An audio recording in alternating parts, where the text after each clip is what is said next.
Have you ever thought about what it means to serve God? Many of us want to hear those powerful words from Jesus. Well done, good and faithful servant.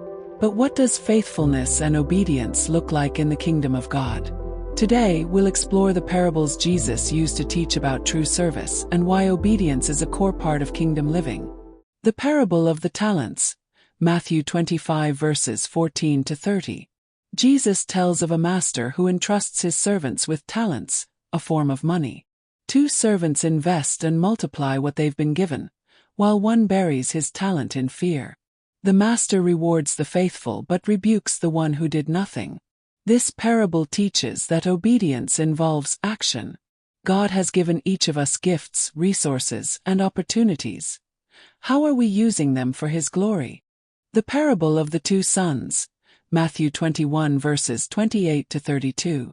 In this parable, a father asks 2 sons to work in his vineyard. One says, "Yes," but never follows through, while the other initially refuses but later obeys. Jesus used this to show that true obedience is more than words. It requires action. It's not about appearing obedient. It's about truly doing the Father's will. Where in our lives are we saying yes to God but failing to act? The parable of the faithful and wise servant, Matthew 24 verses 45 to 51. Jesus describes a servant put in charge of his master's household. If the servant is faithful, he is rewarded, but if he is wicked and abuses his position, he is punished. The message is clear. God calls us to be faithful stewards of what He has entrusted to us, whether time, resources, or influence. Our obedience in daily life shows our readiness for His return. Obedience and service in the kingdom aren't just about rules, they're about living with faithfulness and purpose.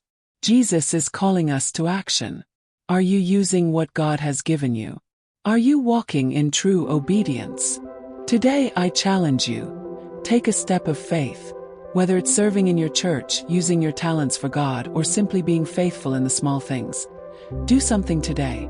If this teaching blessed you, be sure to like, share, and subscribe. Join us tomorrow as we explore Jesus' parables about prayer.